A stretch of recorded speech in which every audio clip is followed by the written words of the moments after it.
ഞാൻ ഭാഗ്യ സ്വഭാവത്തിലുള്ളതാണ്.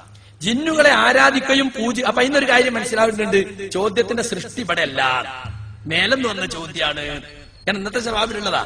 ജിന്നുകളെ ആരാധിക്കുകയും പൂജിക്കുകയും സേവിക്കുകയും ചെയ്യുന്നവർക്ക് ജിന്ന് സഹായം കൊടുക്കുമെന്ന് അബൂബക്കർ സലഫി, ശംസുദ്ദീൻ സക്കറിയ തുടങ്ങിയ പ്രാസംഗികർ പ്രചരിപ്പിക്കുന്നു. അതേസമയം ജിന്നുകൾക്കും മലക്കുകൾക്കും പ്രാർത്ഥനകൾക്ക് ഉത്തരം നൽകാൻ കഴിയില്ലെന്ന് ഖുർആനിലുണ്ടെന്ന് സക്കറിയ സലാഹി ഇസ്ലാം മാസിക 2000 ഡിസംബർ എഴുതുന്നു. അപ്പോൾ പ്രാർത്ഥന ഇബാദത്തും ആരാധനയുമല്ലെന്ന ഖുറാഫികളുടെ വാദം എപ്പോഴാണ് നിങ്ങൾ അംഗീകരിച്ചത്? വിഡ്ഢികളെ, പരമവിഡ്ഢികളെ, പൊട്ടന്മാരെ, എന്താ പറഞ്ഞത് എന്ന് മനസ്സിലാക്കാൻ നിങ്ങൾക്ക് സാധിച്ചില്ല. കണ്ടോ, ജിന്നുകളെ ആരാധിക്കുകയും പൂജിക്കുകയും ചെയ്യുന്നവർക്ക് ജിന്ന് സഹായം ചെയ്തു കൊടുക്കും. ശരി തന്നെയാണ്. എന്താ സഹായം? ഓന്റെ കഴിവിൽപ്പെട്ട സഹായം. ജിന്നുകൾക്ക് പല കഴിവുണ്ട്. അതാണ് സൂറത്ത് ശൂറ 221, 222 പറഞ്ഞത്. അതൊന്നെടുത്ത് വായിച്ചോ, കമാനിയോടിന്റെ പരിഭാഷ. ഹൽ നുനബ്ബിഉകും അലാ മൻ തനസ്സലു ശയാത്തീൻ, ആരുടെ മേലാണ് പിശാചുക്കൾ ഇറങ്ങുന്നത്? ആരുടെ മേലിറങ്ങുന്നത്? തനസ്സലു അലാ കുല്ലി അഫാക്കിൻ നസീം, എല്ലാ പാപികളുടെയും വ്യാജൻ പറയുന്നവരുടെയും അടുത്താണ്. ജ്യോത്സ്യന്മാര്, മന്ത്രവാദികൾ, പണിക്കന്മാര്, അങ്ങനത്തെ പിശാച് ഇറങ്ങും. പിശാച് അവരെ പല ഉപദേശവും കൊടുക്കും, അവനെ കൊണ്ട് കഴിയുന്ന പല സഹായങ്ങളും ചെയ്തു കൊടുക്കും. ആ സഹായം കിട്ടണമെങ്കിൽ പിശാച് ആരാധിക്കുകയൊക്കെ വേണം. പ്രാർത്ഥനക്ക് ഉത്തരം നൽകാൻ കഴിയില്ല എന്ന് പറഞ്ഞതോ അത് ഖുർആൻ പറഞ്ഞതാണ്. പ്രാർത്ഥന എന്ന് പറഞ്ഞാൽ എന്താണ്? ഇന്നലെ ഞാൻ വായിച്ചപ്പോ ചെറിയമുട്ടത്തിന്റെ ബുക്കിൽ ഞാനത് പറഞ്ഞു. പ്രാർത്ഥന തൗഹീദ് ചോദ്യങ്ങൾക്ക് മറുപടി എന്ന പുസ്തകത്തിന്റെ 103-ാമത്തെ പേജിൽ അദ്ദേഹം പറഞ്ഞു, മനുഷ്യ സൃഷ്ടികളുടെ കഴിവിന് അതീതമായ കാര്യങ്ങളിൽ സഹായം ചോദിക്കുന്നതിനാണ് പ്രാർത്ഥന എന്ന് പറയാറ്. മനസ്സിലായില്ലേ? സൃഷ്ടികളുടെ കഴിവിന് അപ്പുറത്തുള്ള കാര്യങ്ങൾ സഹായം ചോദിക്കുന്നതിന് പ്രാർത്ഥന എന്ന് പറയാ. സൃഷ്ടികളുടെ കഴിവിന് അപ്പുറത്തുള്ള കാര്യം സാധിച്ചു കൊടുക്കാൻ സൃഷ്ടികൾക്ക് കഴിയോ? പൊട്ടന്മാരെ. അപ്പൊ ജിന്നുകളോട് പ്രാർത്ഥിച്ചാലും മലക്കളോട് പ്രാർത്ഥിച്ചാലും ഏത് സൃഷ്ടികളോട് പ്രാർത്ഥിച്ചാലും ഉത്തരം കിട്ടൂല. കാരണം എന്താ?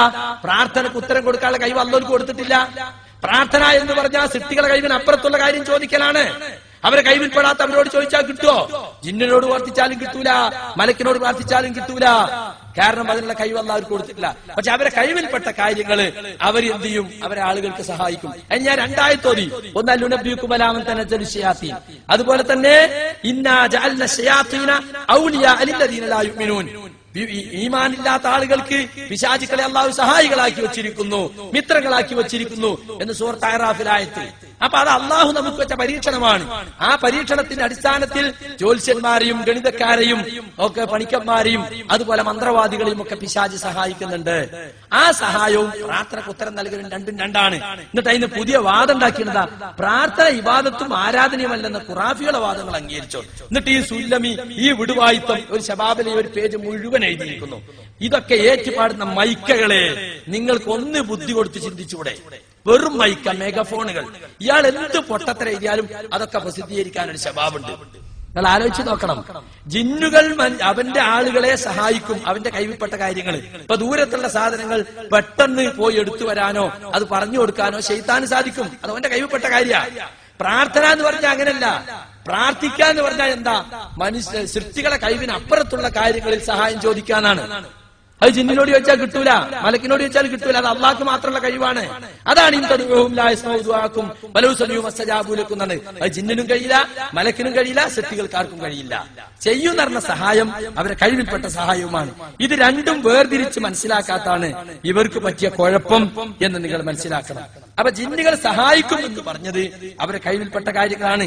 പ്രാർത്ഥിച്ചാൽ ഉത്തരം കഴിയില്ല എന്ന് പറയുന്നത് അതിന് അള്ളാഹു അവർക്ക് ആർക്കും കഴിവ് കൊടുത്തിട്ടില്ലാത്തത് കൊണ്ടാണ്. ഇനി